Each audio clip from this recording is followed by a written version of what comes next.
ये सतीश भाई एगो ऐसा तड़कता भड़कता कड़कता न्यूज मिल जाए तब मजा आ जाए।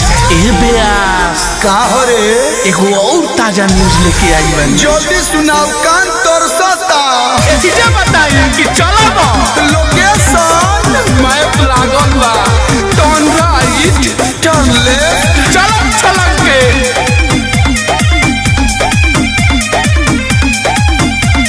सदी के दिन काहे करता रुहाला बिचवे में रोक देले बारू जहे माला। अरे डीजे वाला गल बंद कर। अरे सदी के दिन काहे करता रुहाला बिचवे में रोक देले बारू जहे माला। गांव समाज जुटल राज आज खोली। साफ सुथरा बात बताओ, एक सेकंड साफ सुथरा बात बताओ कि तू पति के साथ रहबू कि लवर के साथ रहबू? हम लभर जी पर रहूं। मारो मरदा का गोली, मारो मरदा का गोली, चढ़ो यारा रात डोली। अरे होई खतरनाक हमके बुझियो ना भोली। मारो दुल्हा का गोली, चढ़ो यारा रात डोली। मारो के माहौल का बड़ाई देबू कहा। मैडम आइल बारात लौटाई देबू का।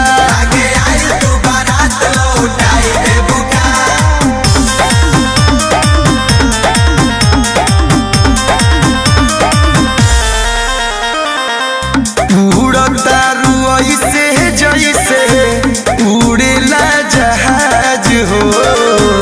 और चाहे बाहर के लड़ाई बात राज हो। लाइसेंस रखल बड़ू का। अरे दिहल बा बुलेट न तो 10 लाख नोट हो। अपना लभर जी के दे कैसे छोट हो। शादी खातिर बाप तोर बेचले बा कोहनी। तोरा के कोनो डरावता धमकावता बताओ के करा साथे रहबे। हम लभर जी पर रहो। ना मनो मारो मरदा का गोली, मारो मरदा का गोली, चढ़ो यारा बात डोली। जीवन भर यार हम सब बोझा ढोली।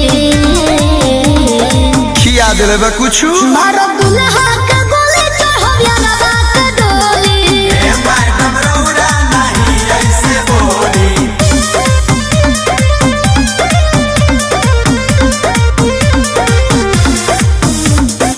Music by Arya Sharma.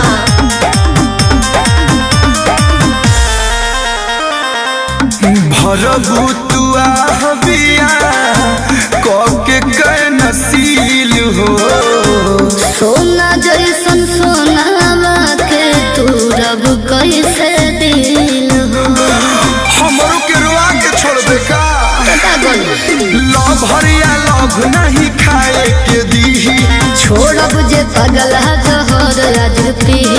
कोलू अखिलेश जी करावे मन डोली। आजकल लोग मीडिया को बदनाम कर दिए हैं लेकिन हम कहतनी तू के करा साथे रहबू। हम लभर जी पर रहो। ई ना मानी।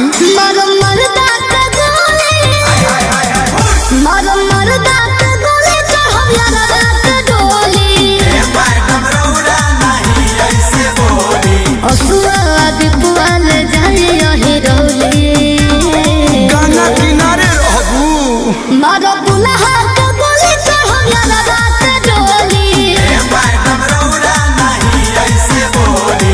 एगो बात बोली। बोली माई बाबू के इज्जत रख लो। लड़का सुनर बा एकरा में हुनर बा ई तहरा खातिर ठीक रही। ठीक बा। तो बजाओ रे।